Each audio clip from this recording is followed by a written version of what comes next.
tratar de entender que nosotros para poder entender demencia tenemos que meternos en el mundo de para qué sirve nuestro cerebro, qué funciones, cómo funciona nuestro cerebro. Porque en la medida que podemos entender eso, vamos a entender cuáles van a ser los motivos de consulta, ¿no? Y aparte, porque si un paciente tiene pérdida de memoria, hay distintos tipos de memoria y es porque está afectado el lóbulo temporal o el lóbulo frontal.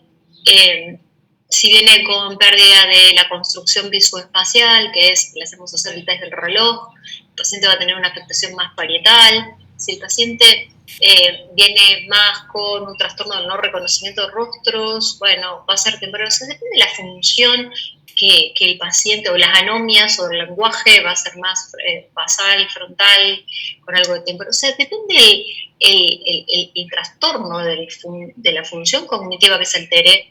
Nosotros vamos a poder ir entendiendo qué lóbulos están afectados, qué áreas funcionales principalmente tienen los procesos declarados neurodegenerativos, con pérdida de esa función secundaria a la neurodegeneración programada de neuronas, que es entonces la despoblación neuronal progresiva. Así que vamos a repasar un poquito funciones cognitivas para después poder localizar, según las funciones cognitivas afectadas, qué tipo de demencia, en dónde más o menos encasillamos el tipo de demencia, ¿no?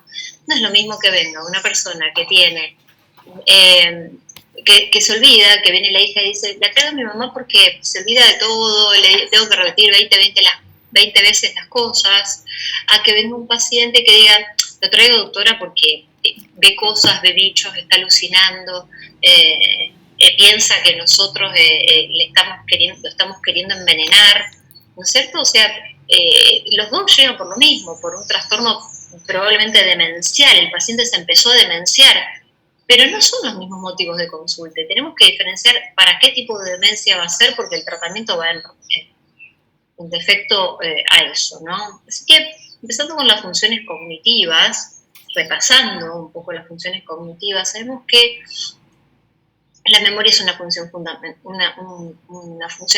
fundamental, ¿no?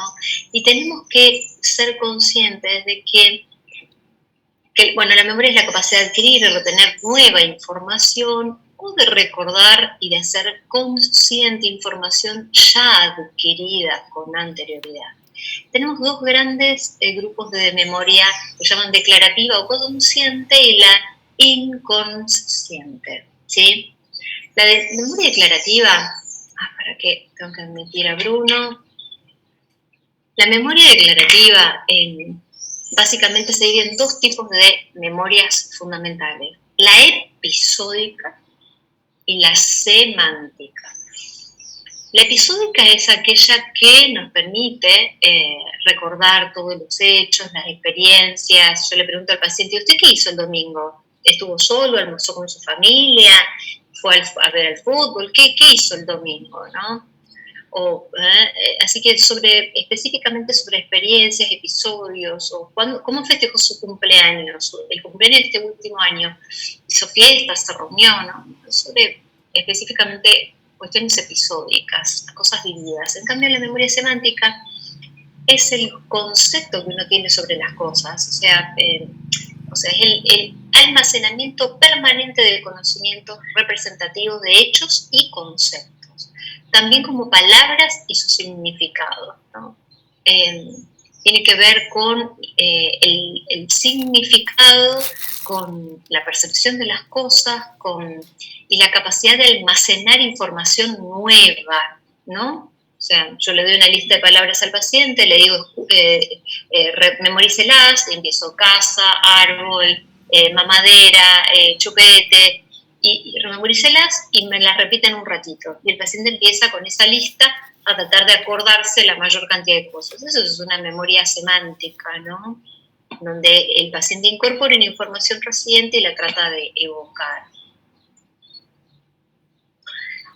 Y otra, dentro de todas estas clasificaciones, está la memoria episódica, semántica, que es la memoria de trabajo,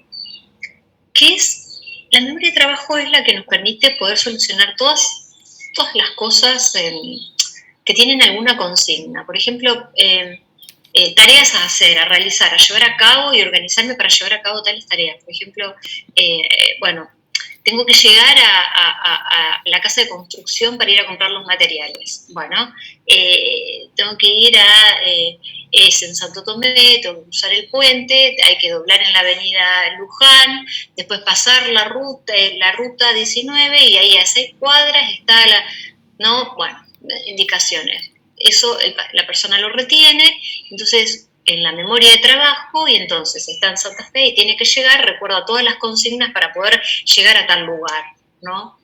Una memoria procedural, no sé si se logra entender, ¿no? Entonces, para llegar a hacer tal cosa, tengo que hacer tales procedimientos para poder obtener tal resultado. Entonces, esa memoria de trabajo nos permite retener y utilizar cierta cantidad de información verbal espacial para llevar a cabo un determinado trabajo necesario para mantener el recuerdo, por ejemplo, el número de teléfono antes de anotarlo, seguir mentalmente una ruta o voltear un objeto de nuestra imaginación, ¿está? Entonces, y estos circuitos nos sirven para tener una memoria momentánea. Yo mañana me decís cómo llegar a esa casa de construcción y no me acuerdo. Es una memoria que me sirve para resolver el problema, pero no queda a largo plazo, ¿no? Después mañana me tenés que explicar de nuevo cómo era, si yo no fui y ya lo memoricé, diríamos, ¿no? Pero básicamente es una memoria que sirve para eso, para resolver. Básicamente la memoria de trabajo, típicamente cuando se ve afectada la memoria de trabajo, estamos hablando de compromiso del lóbulo frontal. ¿Está? Yo siempre les he dicho, o la vez pasada ya les he dicho, chico, por ejemplo, este chico que de nuevo tuvo un TEC, 25 años, que entró por una meningitis y tenía un traumatismo de cráneo con una secuela frontal característica, ¿no? Este paciente no solamente les cambia la personalidad, sino que probablemente cuando quiera abordar, pónganle, era albañil, ¿no? Y quiere abordar su trabajo, le va a costar volver a sistematizar si el patrón le dice, mira, llévame esto allá, ponémelo allá, después agarra esto, después poner el otro ladrillo, le va a costar poder resolver problemas y tener estas memorias constructivas resolutivas, ¿no? Déficit clave en depresión, enfermedades subcorticales y enfermedades de ganglios de la base. Como estos circuitos en realidad no son el lóbulo frontal, sino que es un circuito frontoestriatal con ganglios de la base, cualquier infartos subcorticales o traumatismo de cráneo o trastornos de la personalidad que afectan, ¿no? Angustia y demás, generan esta dificultad básicamente. Otras funciones cognitivas más allá de la memoria, dijimos, la memoria en sus 3 formas más comunes son las apraxias. ¿Alguien sabe lo que es una apraxia? O Marcos, ¿querés leer lo que es una apraxia? Es la imposibilidad de realizar movimientos o actos previamente aprendidos adaptados a un fin. Por ejemplo, peinarse, vestirse, lavarse los dientes, sin que ello pueda atribuirse a paresia, apraxia, afasia o agnosia. Bien. No poder realizar un movimiento que ya antes sabías hacerlo, digamos. Perfecto, que se hace totalmente de memoria, como abotonarse la camisa, mira el ojal y ve el botón, lo mira y no sabe cómo él enganchaba eso, ¿no? Y está ahí jugando con las 2 puntas y no, o agarra el tenedor y el cuchillo y no. Pero movimientos aprendidos no los tiene bien. Sí, Joaquín, lee agnosia. Agnosia. Falla en el reconocimiento que no pueden atribuirse a déficit sensoriales elementales. ¿Se te ocurre algún ejemplo? La persona tiene la incapacidad de darle significado o de darle un nombre a un determinado objeto. Darle significado sí, el reconocimiento estás hablando de reconocer más que nada. Por ejemplo, pasa que nosotros tenemos el reconocimiento de la mitad del cuerpo, heminegligencia, que es una agnosia. Cuando uno tiene un infarto parietal derecho, tiene heminegligencia del cuerpo contralateral. El paciente no reconoce, no tiene en su esquema mental su lado contralateral del cuerpo. ¿Está? no lo reconoce, o agnosia es el no reconocimiento, por ejemplo, agnosia visual. El paciente ve porque tiene la corteza visual occipital normal, diríamos, pero los centros donde se interpreta lo que ve están afectados. Entonces, el paciente ve que esto es un vaso, pero no interpreta que esto es un vaso, no entiende que esto es un vaso, ¿sí? Lo ve, pero no lo reconoce, no reconoce el... Bien, eso es la agnosia. Sí, Yami, lee funciones visoespaciales. Constituyen un grupo de funciones cognitivas que nos permiten analizar, comprender y manejar el espacio en el que vivimos. Gracias a ellas tenemos conciencia de nuestra posición en el espacio en relación con otros objetos, así como la relación de unos objetos con respecto a otros. ¿Qué ejemplo me darías acá? ¿Qué pasa con el paciente? Ajá. No sé cómo ejemplificarlo. Bueno, ¿a alguien se le ocurre? ¿Qué pasaría con el paciente? Se pierda en la casa o se pierda yendo a algún lado. Eso. La típica que el abuelito solía hacer un mandado y agarró para el otro lado y terminó 20, 40 cuadras perdido y no sabe para dónde salió. Una desorientación espacial, manejar el espacio en que vivimos, o que se pierde en la propia casa, no reconoce que es su propia casa, ¿no? Eso un poco nosotros lo evaluamos con el test del reloj en el mini mental, ¿sí? Vemos a ver si entiende dónde poner las agujas, espacialmente dónde iban los números, cómo estaban ordenados, ¿sí? En el mini mental típicamente es el reloj, ¿sí? Bien. Franco, ¿querés leer el próximo? El lenguaje son las áreas cerebrales más importantes para su producción y comprensión. Se sitúan en el hemisferio izquierdo en el 99% de los pacientes diestros. Suele ser gradual en las demencias. Bueno, creo que eso... ¿Algún ejemplo, algún paciente que venga con esto? Puede ser un paciente que no puede hablar, que no le salen las palabras, que... Sí, no puedo hablar, es más como una fase, si es algo agudo, ¿no? Estos son los abuelitos o las personas que dicen, ay, siempre la tengo en la punta de la lengua, la palabra, y no me sale, o no me acuerdo de los nombres, pero eso nos empieza a pasar a todos, que no nos acordamos del nombre de tal artista o tal cosa, o que no nos sale, pero bueno, ellos por ahí tienen lo que llaman anomias, la pérdida de esto, dicen esto acá, esto, y no se acuerdan, saben lo que es, y vos le preguntás para qué, es para tomar agua, pero no saben decirte vaso, no les sale vaso, la palabra, ¿no? Anomia es la pérdida de esto, y ellos lo manifiestan bien característicamente. Bien, bueno, Marcos se me fue, ¿estás? Marcos se fue. Federica, ¿querés leer funciones ejecutivas? Dice, son un conjunto de capacidades cognitivas empleadas en la consecución de objetivos concretos.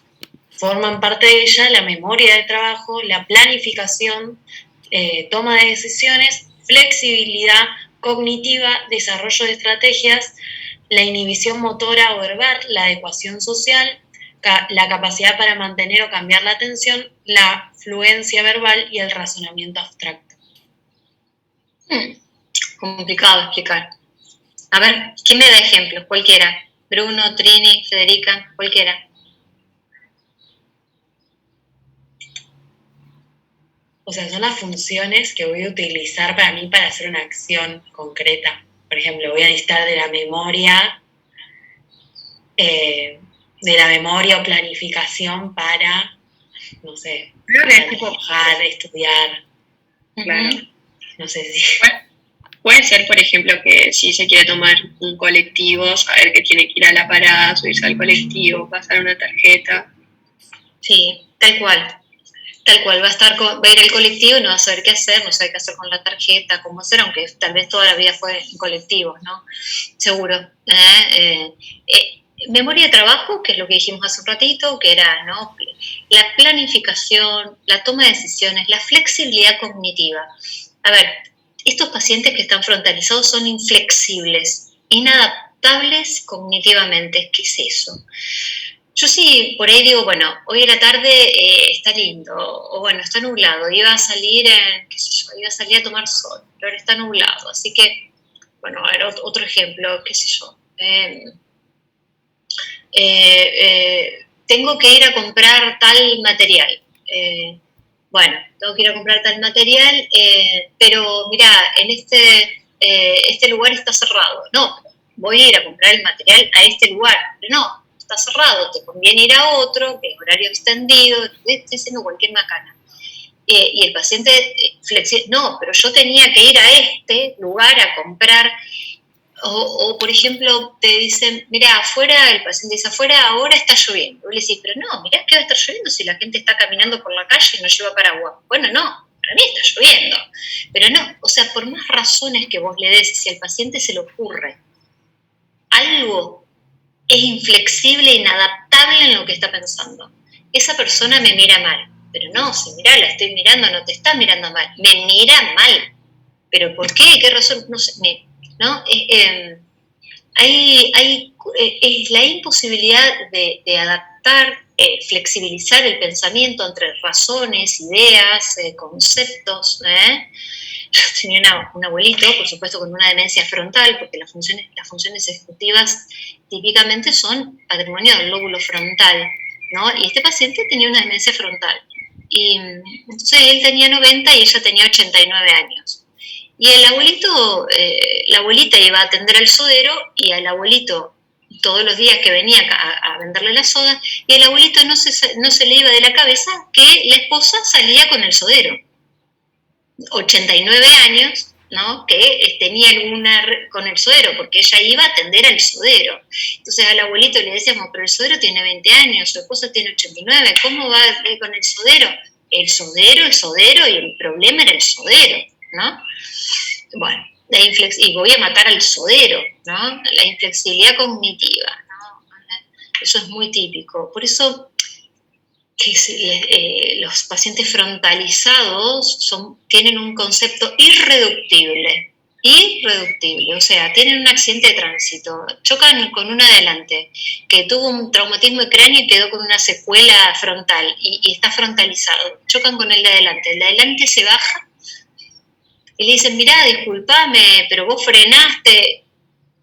Imposible, la persona no va a entender. Aparte, el frontalizado es impulsivo, no puede controlar la inhibición ni motora ni verbal, entonces va a ser el típico que en un accidente de tránsito agarre, vos chocaste con él, se baja con una pistola, pum, mata al otro. No puede controlar la impulsividad, no puede controlar, entender, reflexionar, adaptarse a cualquier razonamiento lógico, ¿no? Inadaptación social, se vuelven totalmente ermitaños, introvertidos, para adentro. Bueno, todo esto son funciones ejecutivas, ¿sí? ¿Se entendió? Bien. Bueno, entonces acá vamos a ver que hay varias cosas que nosotros podemos preguntar. Atención, ¿no? La atención también es una función típica del lóbulo frontal, sostener la atención. Se distrae fácilmente, es capaz de mantenerse concentrado en una tarea. Orientación, si se confunden ambientes no habituales, si se olvida el día tal o la hora de la cita con el médico. Lenguaje de escritura, si tiene dificultad para repetir nombres conocidos, ha dejado de leer, tiene dificultad para evocar palabras, como dijimos, las anomias. Memoria, si pierde las cosas, que necesita anotar todo, que repite las mismas preguntas una y otra vez. Bueno, un montón de cosas que nosotros podemos ir preguntando para evaluar cada área. Habilidades de la vida diaria, si tiene dificultades. Esto es muy importante, porque después vamos a ver el concepto de deterioro cognitivo leve y demencia. ¿Qué diferencia hay entre un deterioro cognitivo leve y un paciente que ya se empezó a demenciar? Y es una de las preguntas que hacemos. A ver, por ejemplo, paciente contador, 63 años, contador, su estudio contable. Si la pregunta es, ¿usted ha tenido últimamente errores dentro de lo que siempre hace? ¿Ha tenido que dejar de trabajar en lo suyo porque ve que tiene dificultades progresivas? O sea, cosas que haya aprendido que empiece a perder o desaprender. La mujer ama de casa ha lavado toda la vida, cocinado, el mismo lavarropa, la misma heladera, y ahora ve el lavarropa y no sabe cómo era, si poner primero una cosa, la otra, mezcla el jabón, aprieta mal el programa. Cosas aprendidas que empieza a perder dentro de la habitualidad del paciente. Las praxias, como dijimos, abotonarse, vestirse, ¿no? Siempre usó el taladro y ahora agarraba el taladro y no sabía cómo se usaba, los cubiertos, ¿no? Si el paciente tiene delirios y alucinaciones, que es otra de las cosas que pueden aparecer en los pacientes que se empiezan a demenciar, viene la hija y dice, no, empezó a ver conejitos por toda la pieza, ve una nena y me pregunta ¿por qué está esa nena acá? ¿Qué hace esa nena? Que se vaya a la casa y no hay ninguna nena en la habitación, ¿no?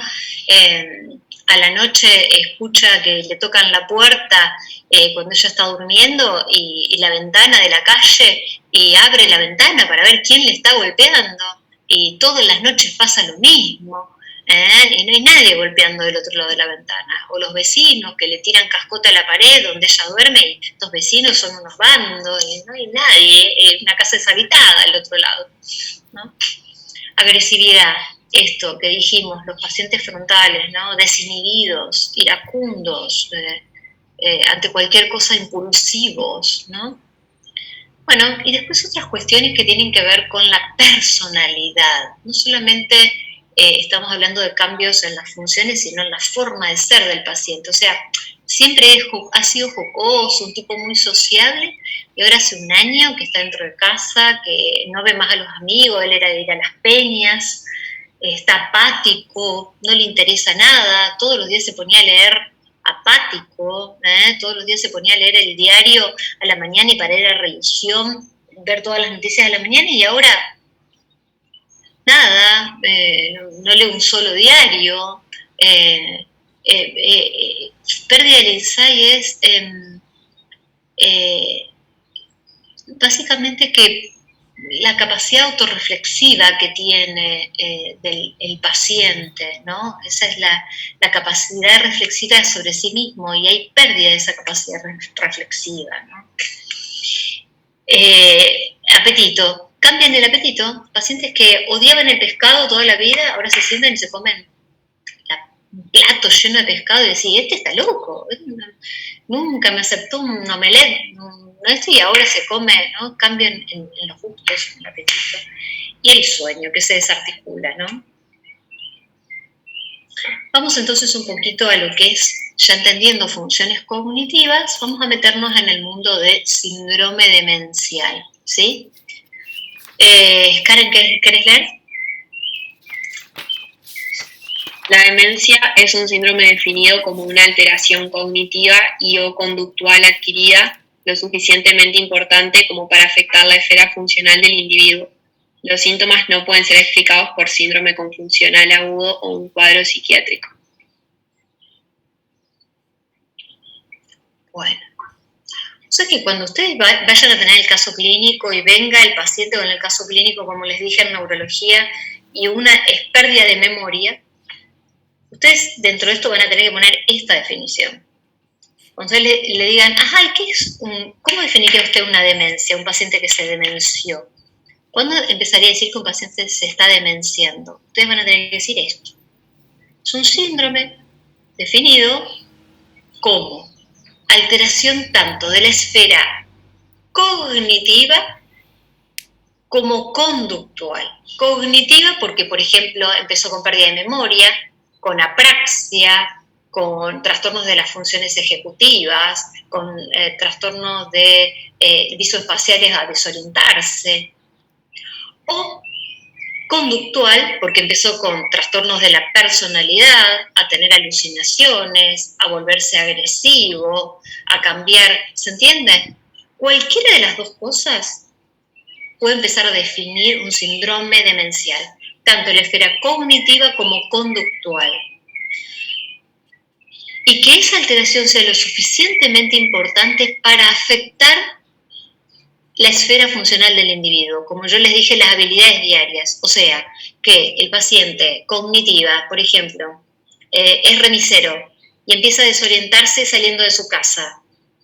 Ya no solamente tiene una alteración visoespacial, sino que el tipo agarró el remis y se quedó con el pasajero una vez arriba y no supo cómo hacer para llegar a un lugar que siempre sabía llegar. O sea, eso ya es suficientemente importante, esa pérdida de función cognitiva, para molestarlo en su desarrollo diario, en que él puede desarrollarse normalmente. Eso ya es un síndrome demencial, ¿se entiende? En cambio, si fuera la alteración definida en la parte conductual, un paciente que es escribano, hace perfectamente los escritos, esto, lo otro, cognitivamente fantástico, pero está desinhibido, típico frontal, y atiende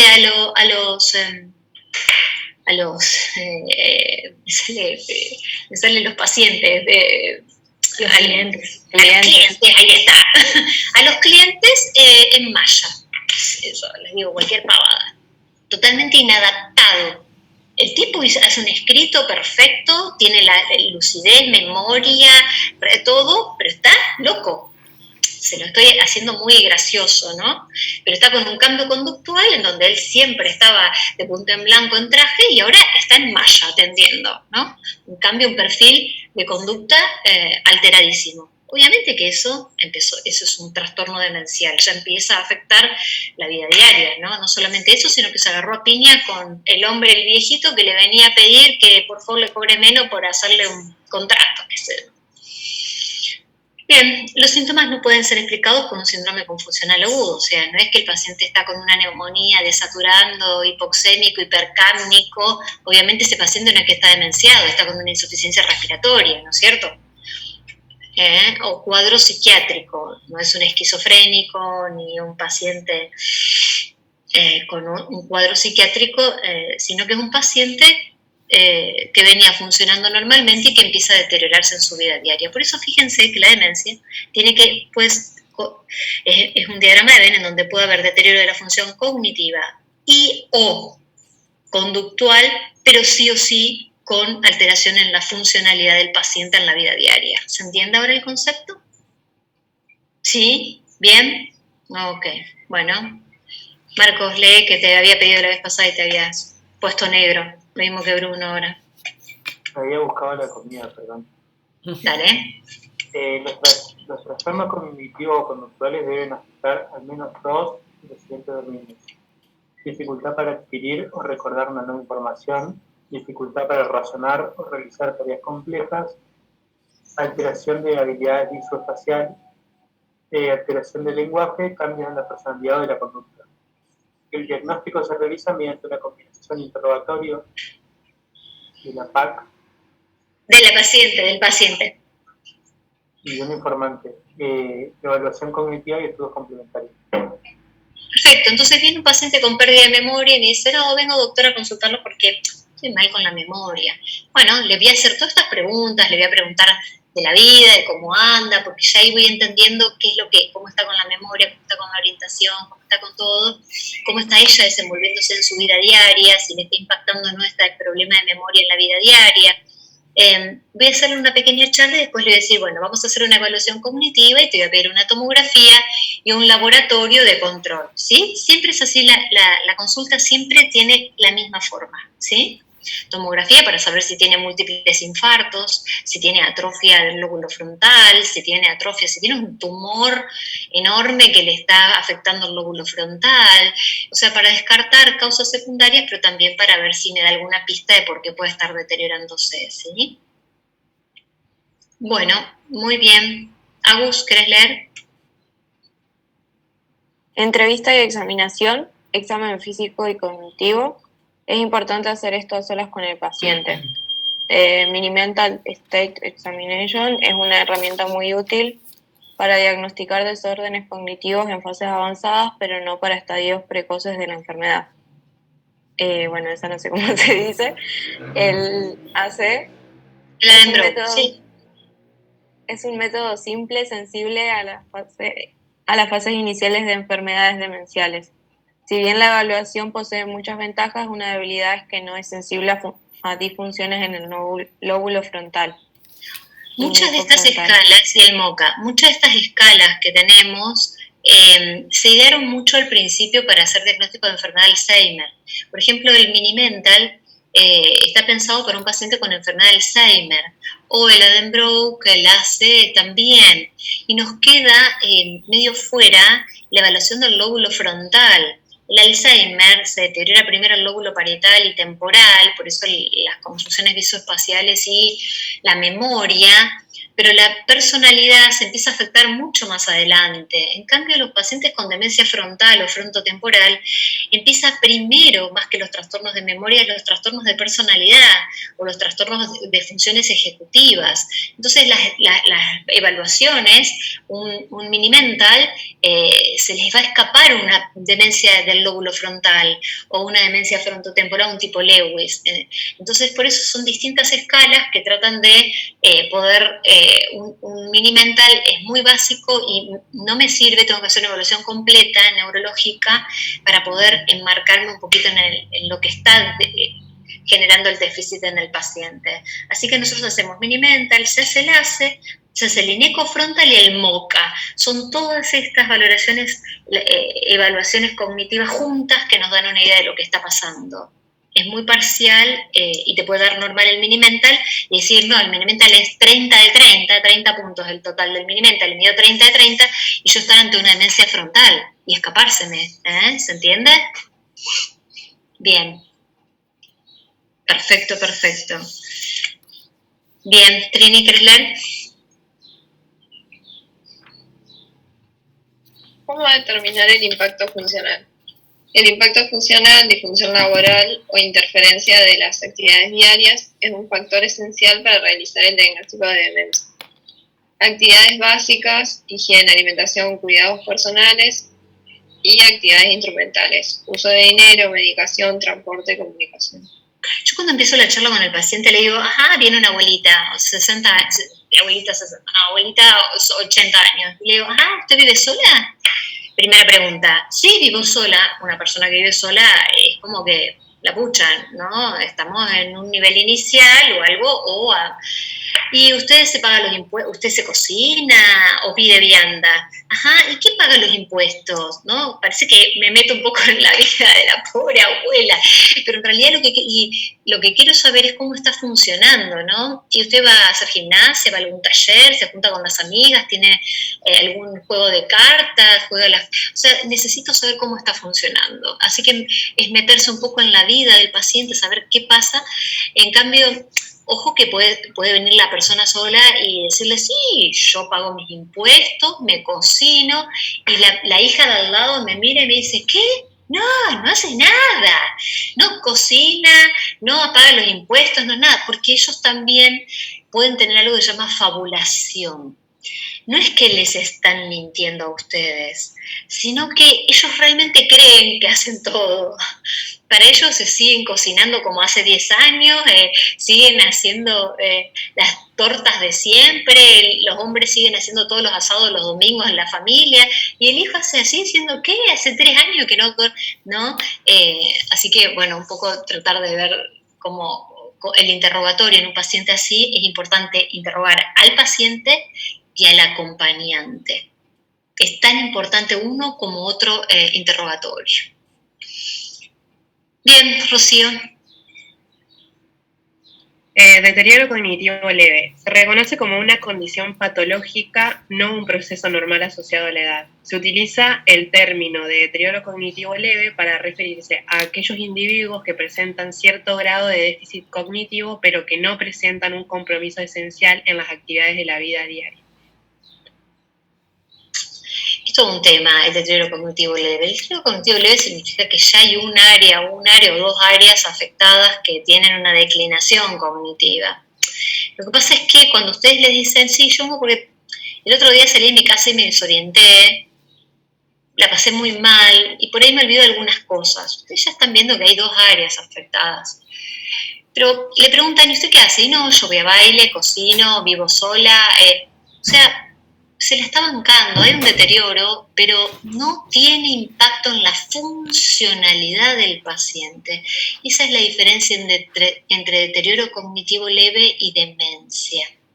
¿Está? Pregunta básica de examen.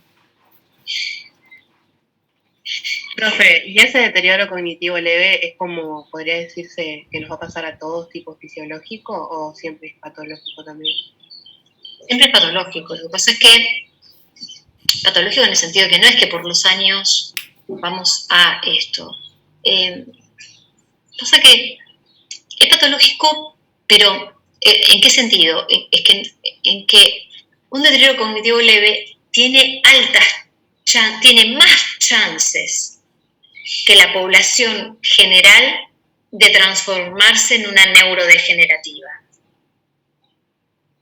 Un paciente que ya tiene un deterioro cognitivo leve tiene más chances de transformarse en un síndrome demencial que la población general. Y las formas de esto, o sea, hasta el día de hoy, los deterioros cognitivos leves, nos estamos peleando si colocamos o no colocamos medicación, porque la medicación se coloca una vez que uno tiene diagnóstico de síndrome demencial, ¿no? A los pacientes se va a retrasar un poco todo esto mientras más actividad cognitiva y física tengan. No hay vuelta. Yo tengo un paciente que está en un hogar de ancianos porque está solo, en la casa estaba solo, no tiene familia, ese fue un hogar de ancianos. El hogar de ancianos no tiene estimulación, no tiene terapista ocupacional, y el abuelo se sentó y quedó con la tele así todo el día. Ese paciente con un deterioro cognitivo leve, el año que viene lo tengo con un cuadro demencial declarado. Un paciente que tiene un deterioro cognitivo leve, pero, qué sé yo, es médico y sigue ejerciendo, o vamos a poner algo menos sensible, porque es el profesor de educación física y sigue dando clases de educación física, se hizo esto y hace viajes y escalan montañas, y menos chance de que este tipo se transforme, pero a un síndrome demencial, ¿no? Siempre es patológico, pero porque significa más chances de transformación, pero tampoco significa necesariamente que se va a transformar, ¿estamos? Sí, gracias. Uh-huh. La presentación clínica, como dije desde entrada, un paciente demenciado se puede presentar con síntomas cognitivos, como el comienzo de enfermedad, o que el comienzo de enfermedad sean síntomas conductuales y psicológicos. Los dos se empiezan a demenciar y son síndromes demenciales. Síndromes cognitivos, alteración de la memoria u otros dominios con preservación de las actividades diarias, y síntomas conductuales y psicológicos, trastorno del ánimo, apatía e irritabilidad. Criterios diagnósticos, quejas cognitivas, preferentes corroboradas por un informante. O sea, el hecho de que venga una persona y que el informante se esté corroborando todo es fundamental. En realidad, tenemos dos cosas, ¿no? El paciente que fabula, el paciente que dice yo hago todo, hago esto y lo otro, y el familiar dice no, del otro lado, nada que ver. Y después está el paciente que viene y dice, vengo porque no sé lo que tengo, me traen mis hijos. Ajá, pero usted pierde la memoria o le pasa algo. No. Y, ajá, bueno, dígame, Rosita, ¿y usted cuántos años tiene? Y Rosita hace así, y mira a la hija. Ya cuando a la primera pregunta Rosita hizo el signo del cabeceo, ya está, es porque para nosotros es característico de un Alzheimer, ¿no?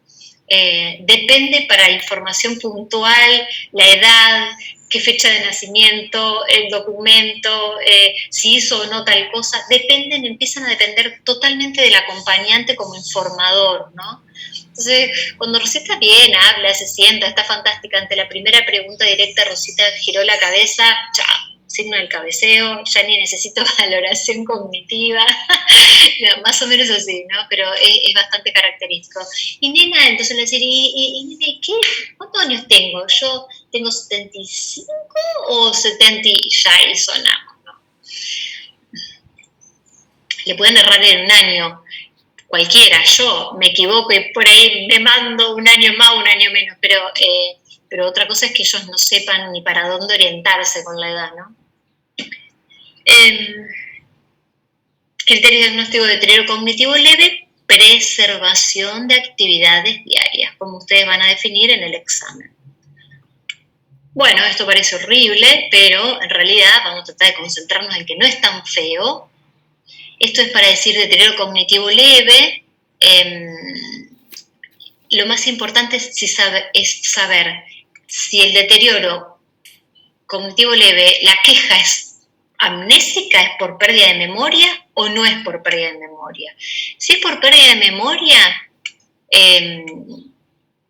solamente, y es que tienen unos olvidos benignos, olvidos, ¿no? Eso le llamamos deterioro cognitivo leve de un solo dominio, de dominio simple. En cambio, si tiene una pérdida de memoria, y no es solamente la memoria, sino que también se perdió cuando salía de la casa, también esto, decimos que es un deterioro cognitivo leve amnésico de múltiples dominios. ¿Por qué es esto importante? Porque ahora lo vamos a ver en el próximo cuadro. Y si no es el motivo de consulta no es amnésico, o sea que no viene porque se olvida, sino que viene por irritabilidad, cambios de conducta, apatía, ¿no? Entender si es uni o multidominio, si agrega otras alteraciones. ¿Y por qué? Porque nosotros automáticamente decimos, bueno, un deterioro cognitivo leve, amnésico, o sea que el paciente tiene olvidos benignos, se empieza a olvidar, pero nada, después funciona como siempre en la vida normal, pero se olvidó de la cita del médico, se olvidó de la cita del dentista, se olvida cada tanto dónde deja la llave o lo que le dije y lo que me dijiste ayer.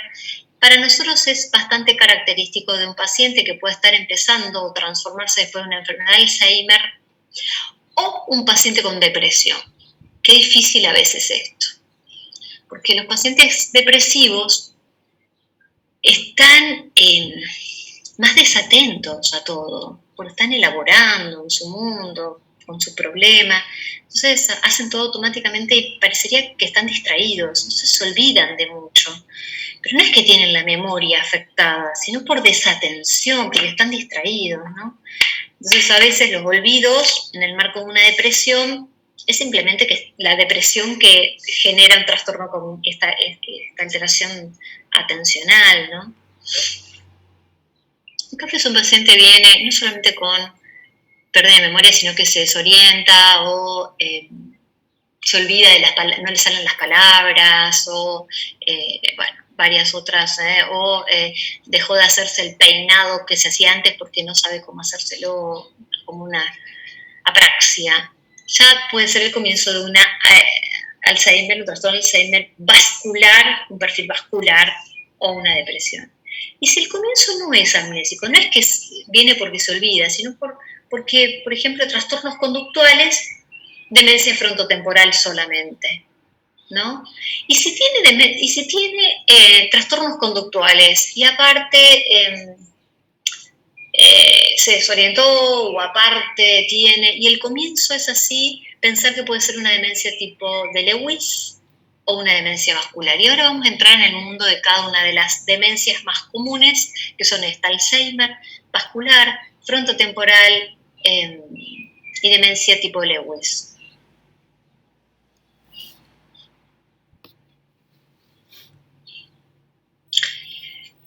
Bueno, Karen, ¿querés leer? ¿No me canso un poquito?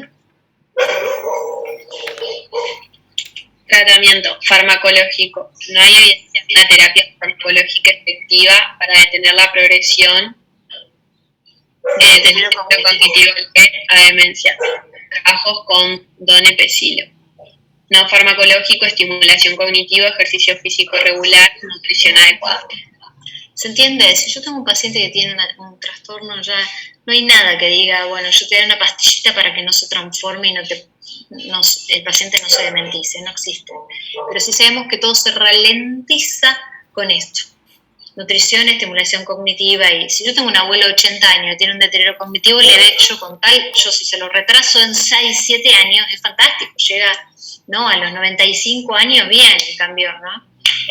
Así que posibilidad de ralentizarlo nomás hasta el día de hoy.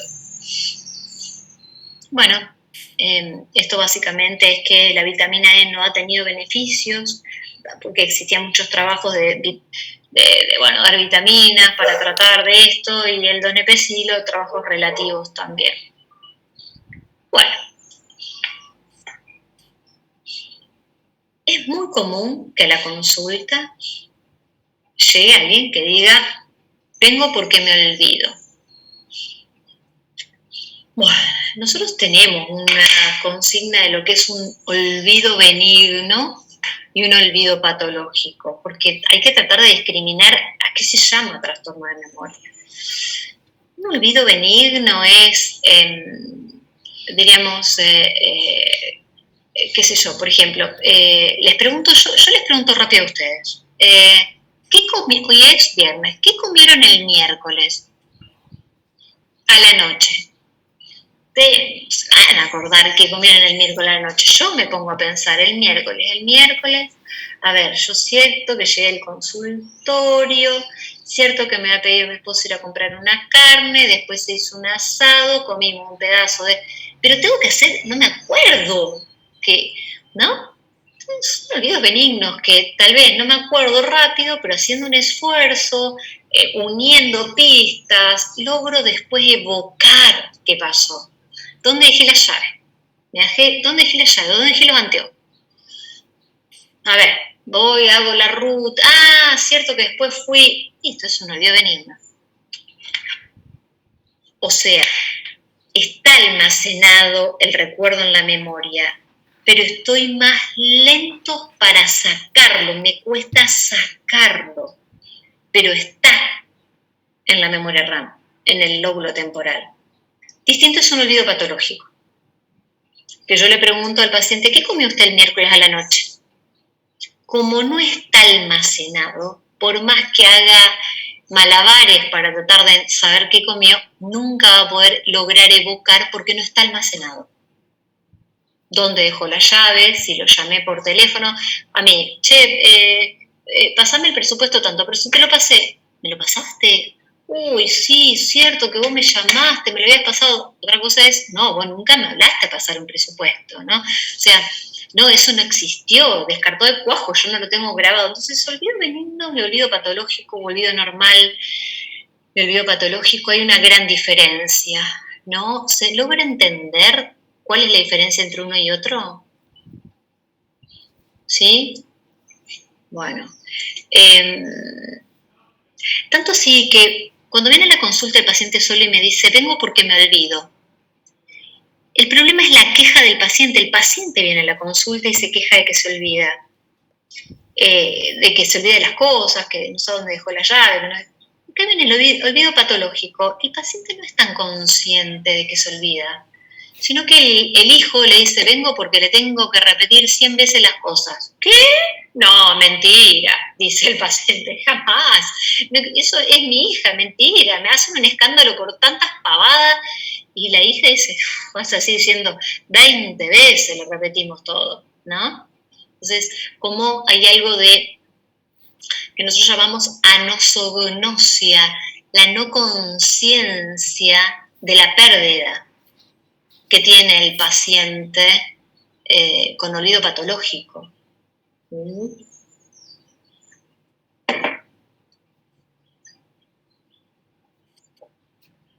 Bueno, cuando viene un paciente, nosotros sabemos que el paciente se puede estar demenciando. ¿Por qué le dije que cuando viene un paciente hacemos interrogatorio, hacemos examen físico, pedimos una valoración cognitiva, un ATAC y un laboratorio? Porque el ATAC me puede descartar ACVs, lesiones secundarias a traumas, hematomas subdurales, me puede descartar MOEs, neoplasias.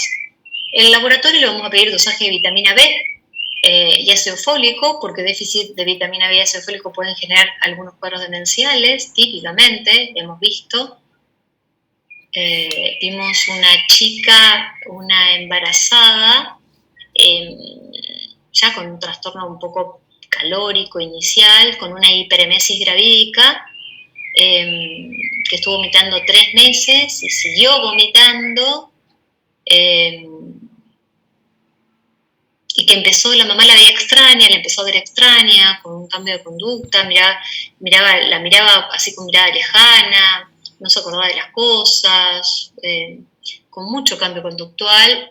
Después la paciente empieza con un nistagmos y una ataxia, y lo que estaba haciendo la paciente inicialmente, un mes antes había empezado con trastornos conductuales y amnésicos, y después suma el cuadro de nistagmos y demás. O sea que típicamente esta paciente hizo un déficit de vitamina B12 por los vómitos, de tiamina, y hizo un Wernicke.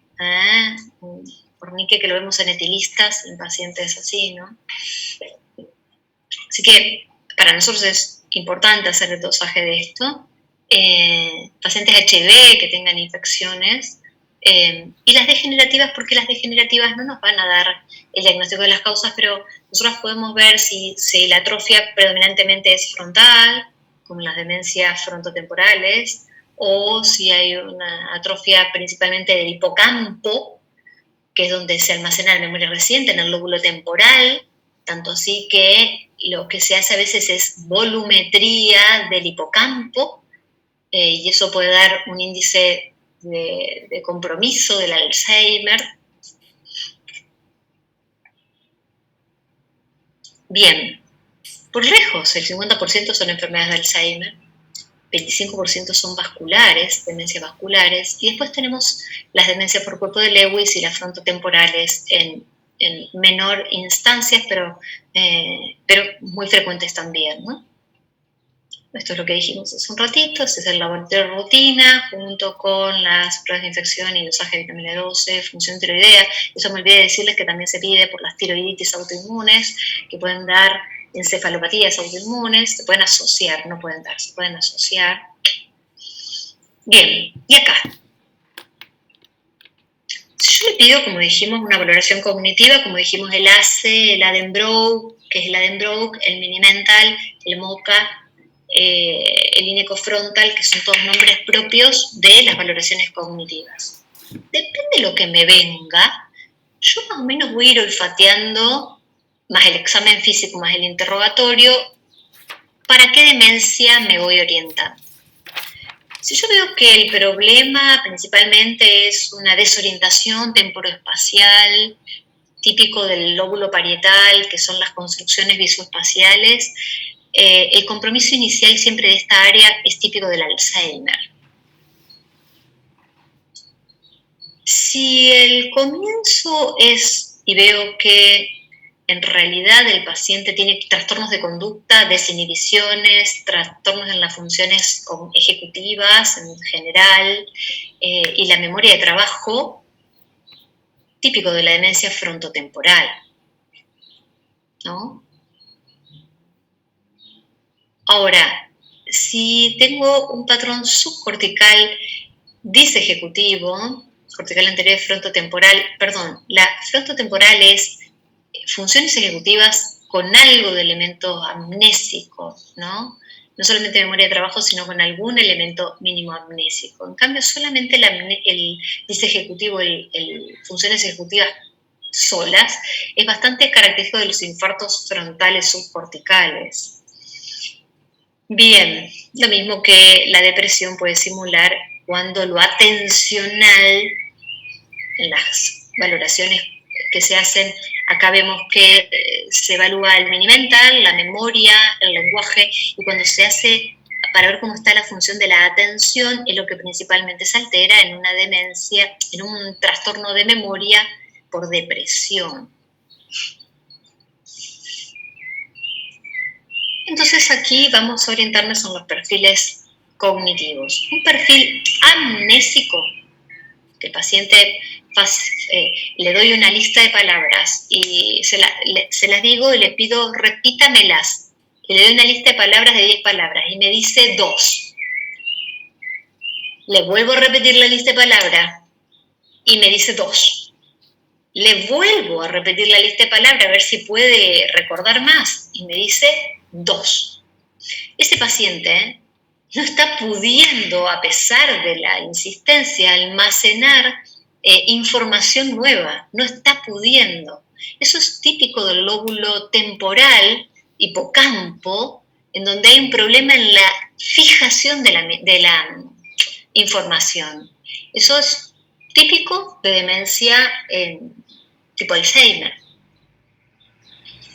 Entonces, si el perfil mnésico es alteración de las distintas etapas de memoria, haciendo características fallas en el almacenamiento de la información, sin observarse beneficio de las opciones múltiples en la facilitación del recuerdo.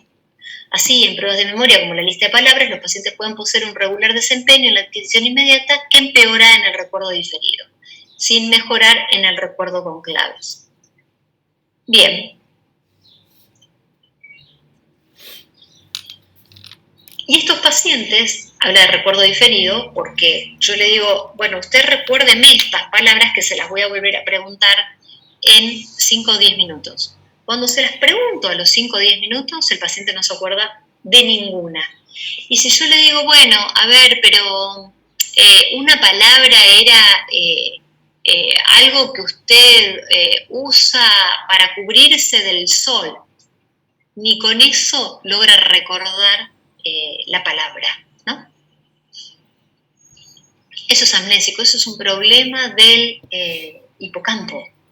Eso es temporal, eso es Alzheimer. En cambio, el paciente vemos que no puede sostener la atención. Todo el perfil de funciones ejecutivas está totalmente alterado. La memoria con almacenamiento está conservada, le doy la lista de palabras y logra responderme, pero cuando trato de evaluar memoria de trabajo, está afectada. Eso es un perfil disejecutivo, es un perfil frontal. Fíjense, esto es una resonancia que es lo que vemos, como el lóbulo temporal, esta es la parte interna, hipocampo. Fíjense un tipo Alzheimer grado 0, grado 1, grado 2, grado 3, grado 4. Fíjense el grado de atrofia, esta es la cresta de Amon, ¿sí? Y esto es el leucocefalorraquídeo, es el ventrículo, ¿no? Que termina llegando hasta esa punta. Fíjense cómo esto es lo normal, volumétricamente está perfecto, y aquí ya me queda apenas un pequeño pedacito de hipocampo con una atrofia bastante importante. Eso sí, tenemos cortes aquí, ese sería un corte de esto. Si yo cortaría en un corte coronal este pedacito, ese pedacito correspondería a estas imágenes. Fíjense que acá lo que vemos es que el paciente tiene estas cisuras de cilio muy amplias, porque el polo del lóbulo temporal está retraído claramente. ¿Está? Todo lo que es lóbulo temporal, la cisura silviana, entonces hay una retracción a expensas del lóbulo temporal y la parte interna del lóbulo temporal. Fíjense esto, la frontotemporal. Fíjense lo que es este lóbulo frontal. Para compararlo, fíjense cómo está este lóbulo frontal y cómo están las zonas parietales. Las zonas parietales están bastante bien. Y miren la atrofia frontal característica. Frontotemporal, fíjense cómo, aparte del lóbulo frontal, el lóbulo temporal está atrofiado. Y demencia vascular, aquí se ve un infartito, aquí se ven varios impactos, infartos en distintos lugares. Estos múltiples infartos que van demenciando con perfil vascular al paciente.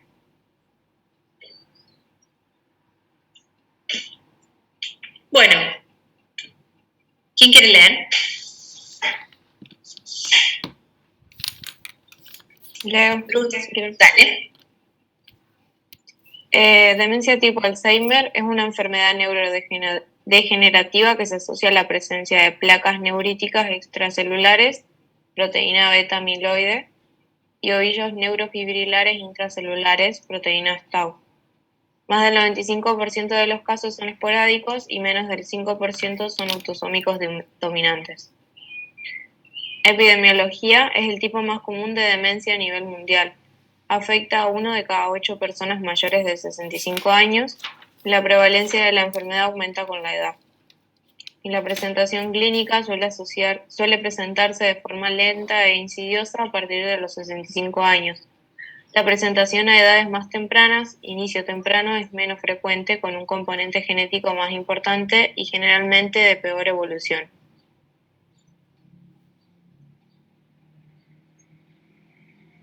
Afecta inicialmente la corteza entorrinal y predominantemente compromete la corteza temporal medial, hipocampo y parietal. Perfecto. Seguimos.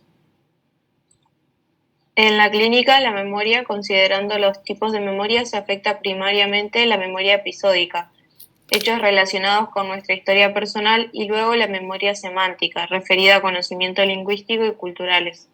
La memoria remota se afecta en menor grado.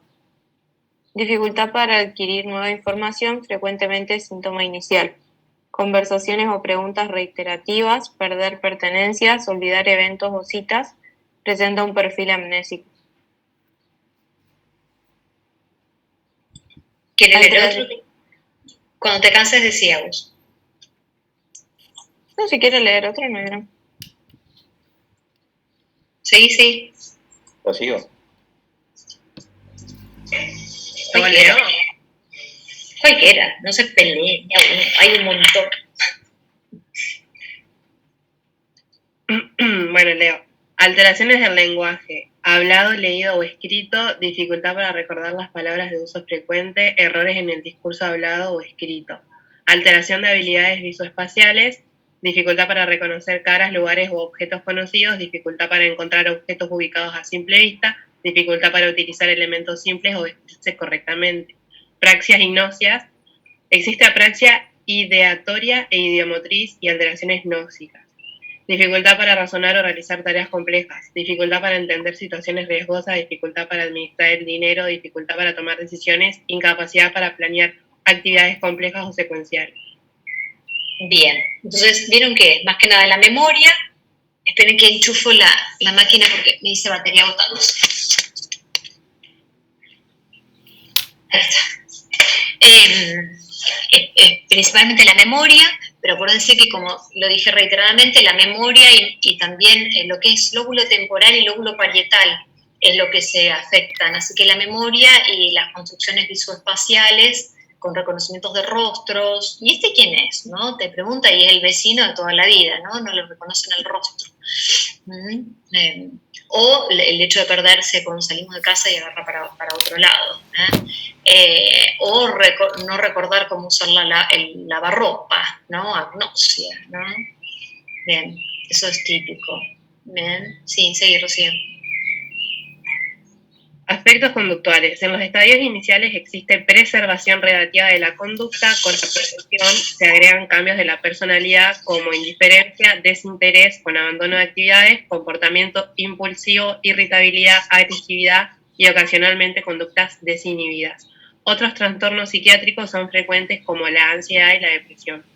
Los síntomas conductuales y psicológicos son depresión, apatía, ansiedad, agitación, alucinaciones y delirio. Siempre un Alzheimer no empieza con trastornos conductuales iniciales, sino que son las demencias frontales.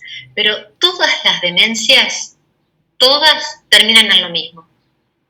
Empiezan distinto, se van deteriorando y en el transcurso de la evolución todas terminan igual. Significa que un Alzheimer empieza no recordando y con conservación de su personalidad, pero a la larga termina con trastornos con alucinaciones, trastornos de personalidad también, ¿sí? Esto es un hipocampo normal en los cortes axiales. Fíjense aquí en estos cortes cómo ya empiezan a ver este polo y esta parte interna la parte medial del lóbulo temporal, como se ve totalmente atrófico, y fíjense en una parte avanzada, ¿no? Cómo se observa. Esto es lo que le decía de la volumetría, que se puede hacer volumetría. Igual no se hace el día de hoy porque el diagnóstico de Alzheimer no es por neuroimágenes, sino que es por el interrogatorio y la clínica y la valoración cognitiva, no por imágenes, porque este es poco sensible. Bien, los distintos fármacos para el Alzheimer, nosotros tenemos todos los de acción anticolinesterásicas como el donepezilo, la galantamina y la ribastigmina. Es lo que inhibidores de la acetilcolinesterasa, eso es lo que ha demostrado en etapas precoces diagnósticas enlentecer la evolución, lo único. Retrasar en algo la evolución. La memantina se da, pero no es inicial la memantina. Lo que es inicial es el donepezil. Cuando el paciente ya progresa en un estadio moderado o avanzado, recién ahí se ingresa la memantina. ¿Por qué les digo esto? Porque muchas veces los geriatras agarran, van y le tiran la memantina primero. Y la memantina no es ningún protector, no es ningún nada, no se da en estadio precoz, no se da en deterioro cognitivo leve, no se da solamente en etapas moderadas avanzadas del Alzheimer. Bien. Bruno, ¿querés leer? Sí, yo leo. Demencia con cuerpo de Lewy. La demencia con cuerpo de Lewy es una enfermedad neurodegenerativa. Se caracteriza por la presencia histopatológica de agregados de alfa-sinucleína, cuerpo de Lewy límbicos y neulitas de Lewy en la corteza asociativa, el locus coeruleus y la sustancia negra y el núcleo dorsal del vago. Comienza con alteraciones cognitivas que son acompañadas desde el principio o desde el primer año por síntomas parkinsonianos. Epidemiología. La demencia con cuerpo de Lewy representa un 20% de todas las demencias y es la segunda causa más frecuente de demencia neurodegenerativa. Entonces, este paciente no es el paciente que habíamos con el Alzheimer. El Alzheimer viene, Rosita, se sienta con la hija, tranquila, ¿cómo le va, Rosita? Bien. ¿Cuántos años tiene? Y la mira la hija, ¿no? ¿Y usted vive sola? Sí, yo vivo sola, pero se olvida de todo, se viene olvidando, está cada vez peor. Y Rosita se sigue juntando con las amigas se quejan del carácter de Rosita. No, ella está como siempre. Ese es Alzheimer. Distinto del que llega por un síndrome de Lewis. Es un paciente que ya viene caminando despacito, pasito arrastrando, poco braceo, con un poquito menos de agilidad que antes, se cayó 1, 2 o 3 veces este año y se empieza a olvidar de las cosas. Y está irritable, pero se empezó a olvidar y está algo más que irritable, tiene algunas percepciones, pero es un paciente totalmente distinto a Rosita. Viene con un trastorno extrapiramidal. Fíjense que los cuerpos de Lewis se depositan en la sustancia negra, que es lo mismo sitio del Parkinson, ¿no? El locus coeruleus, el dorsal del vago. Básicamente en todo lo que es la base de cráneo. Así que viene de entrada con elementos motores también al examen físico, ¿sí? Y viene... Sí. Yo tengo una pregunta, porque lo que estuve leyendo yo vi y no me quedó claro si el Alzheimer también tiene síntomas motores, porque yo había visto como que decía que tenía la progresión inversa que el Parkinson, porque arrancaba con, por ejemplo, pérdida de memoria, después alteraciones cognitivas, después síntomas extrapiramidales y que después a lo último ya se morían de una infección. Y en el Parkinson iba como al revés, pero como que no entendí muy bien eso. No tienen síntomas extrapiramidales el Alzheimer. No, raro que hayas leído eso. El paciente con Alzheimer se va olvidando de todo, va perdiendo todas las funciones cognitivas y por eso cada vez va haciendo menos. Entonces empieza a tener, a estar... como no se acuerda, llega a olvidarse hasta cómo agarrar un cuchillo, un tenedor, cómo vestirse, cómo bañarse, cómo cambiarse, cómo va perdiendo la habilidad motriz, pero por ir dejando de hacer. No tiene rueda dentada, no tiene hipomimia, no tiene bradicinesia, sino que va perdiendo la habilidad motora porque va perdiendo todo su funcionamiento global. Tanto así que se quedan mayormente sentados, no hay forma de hacerlos salir de la silla y de hacerlos caminar, porque ya no tienen voluntad de caminar, y si caminan, entonces no, con mucha exigencia, tienden cada vez más a estar en la cama todo el día, con hipersomnia, y después ya empiezan a tomar una postura fetal, ya pierden el control de los esfínteres y empiezan a tomar una conducta de postura fetal. Pero no es un extrapiramidalismo. Claro, eso me llamó la ¿Sí? atención, por eso le preguntaba, como que yo, No. por lo que yo sabía, no daba síntomas extrapiramidales. Por eso. No. Sino que el deterioro es porque se va apagando la corteza, que es la que va mandando toda la información de hacer, el paciente va cada vez haciendo menos, ¿no? Y va, y hasta que tiene un ensimismamiento tal que no abre la boca, no abre los ojos, hay que darle de comer, hay que cambiarlos, hay que con un mutismo tremendo, y hay que asistirlo en todo, ¿no? En todo, y quedan en la cama, ¿no? Postrados en cama. Distintos son, esa es Rosita, ¿no? Que empezó a olvidarse, pero después fue olvidándose de todo. En cambio es distinto el síndrome de Lewis, en donde el paciente viene así, ¿no? Viene con pasos chiquitos, viene diciendo que la hija le llama la atención porque por ahí vio que el papá conecta bien, está bien orientado, habla de cosas totalmente razonables, coherentes, pero el otro día dijo que vio al hermano que estaba muerto. Y él se dio cuenta, él sabe que el hermano está muerto, pero él dice, te juro que lo vi. Bien. Tienen a tener percepciones visuales, ¿sí? Ven cosas, y ellos son conscientes de que no son cosas reales, pero por otro lado las ven. Empiezan a tener esto que se llaman sueños vividos. Te cuentan que están durmiendo a la noche, o a veces no te cuentan, pero vos lo ves entrar medio así extrapiramidalmente y ves que se olvidan un poquito de entrada, y uno les pregunta, che, ¿y a la noche cómo descansás? ¿No te ha pasado que por ahí te despertás, estás enmarañado en el sueño y te despertás y como que seguís despierto, pero envuelto en el sueño, despierto pero viendo todos los personajes del sueño en la realidad? Sí, te dicen, sí, me ha pasado, ¿no? Y eso se llaman sueños vividos, terrores nocturnos, sueños vividos. Pero no son pacientes pero son lúcidos de él. Te dicen, pero mirá que mi papá maneja el campo, los números del campo, y no se le pasa un número, está re lúcido de acá, pero empezó a ver a mi tío, está como achacado, con pasos cortos. Ese es el síndrome de Lewis.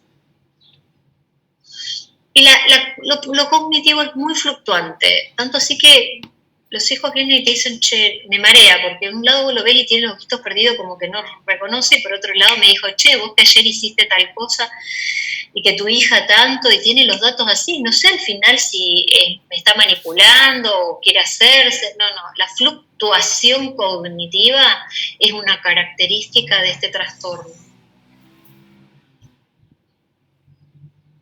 Bueno, ¿se entendió? Esto acá, déficit neuropsicológico fluctuantes, realmente es así. Las alteraciones visoespaciales, los delirios sistemáticos, las alucinaciones visuales, ¿no? O sea, acá no tiene alteración de la memoria. No, vos sabés que es fluctuante, por ahí están demasiado lúcidos, pero no son pacientes que realmente se estén olvidando de todo el tiempo, como un Alzheimer. Sino que a veces se acuerdan de cosas tremendas y a veces por ahí si tuvieran algún olvido o alguna, pero los hijos no vienen a quejarse por los olvidos, aunque por ahí si le preguntáis, dice sí, a veces se olvida de algunas cosas. El problema es lo viejito que se puso, empezó a caminar muy lento y empezó a ver cosas y sueña raro.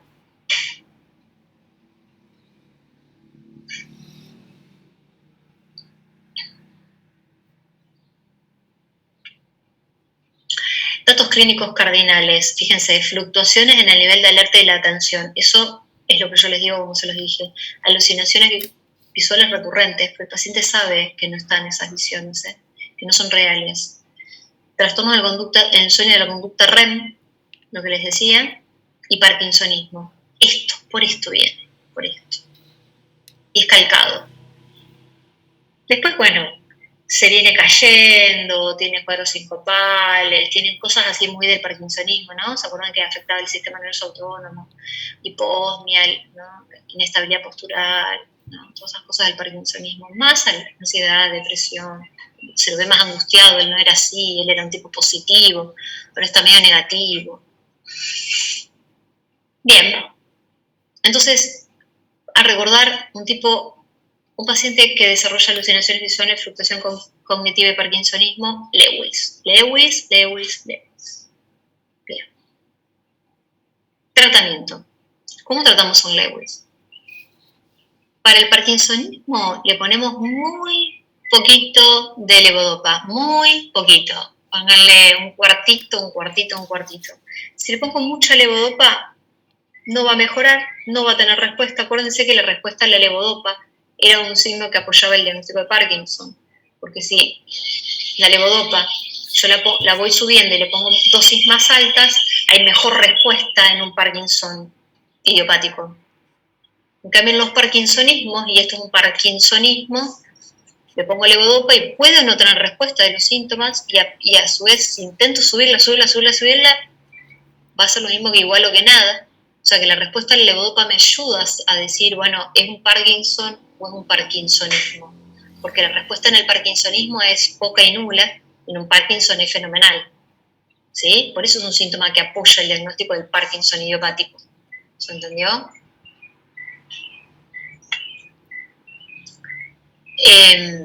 Para la sintomatología cognitiva le puedo poner un donepezilo.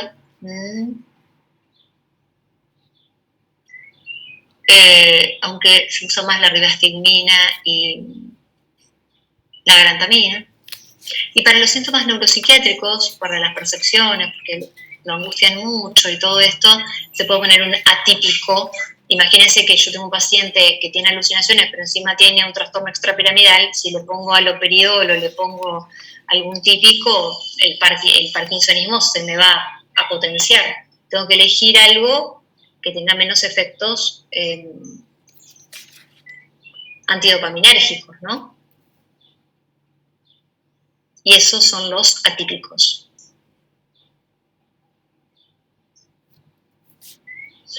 La degeneración, eso hasta ahí quedó claro, Alzheimer, y quedó claro una demencia frontotemporal, una demencia de Lewis, ¿sí? ¿Les quedó claro el patrón de paciente que viene? Bueno, un esfuercito más para ver el penúltimo, porque después la vascular es muy cortita. Frontotemporal. Les voy a dar para no tener que leer tanto, les voy a dar un ejemplo que siempre les doy y les queda regrabado. Paciente de mi consultorio, 55 años, porque las demencias frontotemporales suelen empezar un poco más jóvenes. 55 años. El paciente, padre de familia, 2 hijos mayores, 30 años de casado, él inició una empresa familiar, tenía una estación de servicio, así que los empleados siempre los manejó fantástico, los precios, la administración, un lujo, impresionante. Y ahora 55 años. Y de golpe, papá, que siempre tenía esa conducta familiar, los fines de semana, la empresa, todo por la familia, todo, empieza a tener problemas económicos. Se funde, empieza a tener deudas, a problemas con los empleados, lo que manejaba hacia el dedillo empieza a tener muchas dificultades y la verdad que el contexto económico era como siempre, no había nada que hubiera podido fundirlo. Y aparece con otra persona más joven, dice que no quiere seguir más la relación de casado de 30, 40 años y se va con una chica más joven. Los hijos, desconcertadísimos. Cambios en la personalidad, cambios en la conducta, fallas cognitivas, porque la administración en la parte... Pero bueno, quiere vivir, dice que está cansado de la estación de servicio, que toda la vida dedicó su vida a eso, que tiene derecho a ser feliz, a poder vivir la vida, empieza a irse de viaje, empieza esto, se aleja de la familia, nadie entiende nada. Vos hablas con él, el tipo de siempre. Memoria, orientación, no puedes decir nada del paciente. Bien, a los 65 años, 10 años después, lo dejó la mujer más joven porque ya no tiene más plata, fundió todo, dejó de viajar, la mujer más joven se fue con otro, quedó tirado, demenciado, y la familia vuelve a tener contacto con esta persona y se da cuenta que en realidad toda esta cuestión inicial fue un cuadro de demencia frontotemporal inicial, que empieza con cambios de la personalidad conductuales, en donde no se podía vislumbrar que había algún problema cognitivo, porque era el mismo de siempre supuestamente, pero cambió en algo el patrón de vida, cambió el estilo de vida con su familia, en la forma de administrar la plata, en la forma de todo, típico. Y 10 años después, cuando empieza el compromiso, 5, 6, 7, 8 años después, cuando empieza el compromiso cognitivo y empieza a ya ver la gran declinación del paciente, uno se da cuenta que la persona ya había empezado con su síndrome demencial en estos cambios conductuales 10 años atrás, ¿no? ¿Se entiende cómo es una demencia frontotemporal? Acá en Santa Fe, muy emblemático, un escribano que estaba en la Bolsa de Comercio, muy conocido, contador, impecable, intachable, a los 70 años, 65 años, defalca toda la bolsa o no sé qué, hace unas cosas chanchullos, tremendo, la plata desaparece, porque no sabe, se metió en cosas que ni él sabía, y bueno, ahora demenciado, o sea, todas esas cosas o cambios de conductas, o, ¿no? Qué difícil a veces es, ¿no? ¿Se entiende? Pero la demencia frontotemporal empieza con problemas no tanto cognitivos, por eso es difícil a veces inicialmente hacer un diagnóstico de certeza, y después empieza y suma empieza con lo conductual y después suma lo cognitivo, ¿no? Un tiempo después. Ahí ya les quedó claro lo que es una demencia frontotemporal. ¿Sí? Trini, ¿querés leer? Degeneración frontotemporal. Es una enfermedad neurodegenerativa que afecta a los lóbulos frontales, temporales, corteza insular y en algunos pacientes también ganglios basales y neuronas motores. Los diferentes subtipos de demencia frontotemporal subyacen sobre diferentes patrones histopatológicos de acumulación proteica, presentando inclusiones positivas para proteína tau, TDP43 y FUS. Es la segunda causa de demencia en la población menor de 65 años, aunque se puede presentar en personas mayores. Clínica, síntomas conductuales y o trastornos del lenguaje. ¿Ven cómo es el inicio? Conductual. Conductual. Conductual y o del trastorno del lenguaje, porque tenemos muchos pacientes que tienen demencia frontotemporal, que tal vez no es el problema dentro de la conducta, sino que empiezan con algo que nosotros llamamos afasia primaria progresiva o demencia semántica, en donde el principal problema es que no le salen las palabras, que no tiene dificultad en la evocación de palabras, que sabe lo que quiere decir, casi como una afasia, pero no brusca, como una ACV con afasia, sino que es una afasia que se va instalando en el tiempo. Entonces hacemos la clasificación de las demencias frontotemporales si el problema inició con un trastorno en la conducta, como le di el caso del paciente mío, o si empezó con una afasia que puede ser fluente o no fluente, y ahí estamos dentro de las demencias semánticas, o APP, las de afasias primarias progresivas, ¿no? Bueno, muy bien. Muy bien. Demencias frontotemporales, un poco el tema de cómo medicarlas.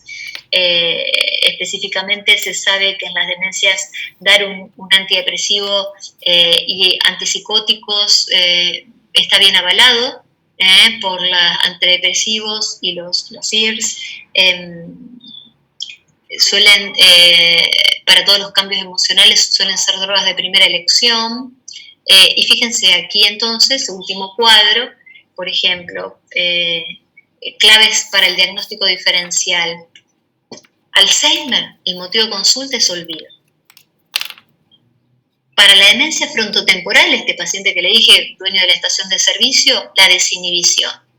Aparece una chica de 20 años, se va a hacer viaje, manda a la empresa que construyó toda la vida la miércoles, se gasta toda la plata en viaje.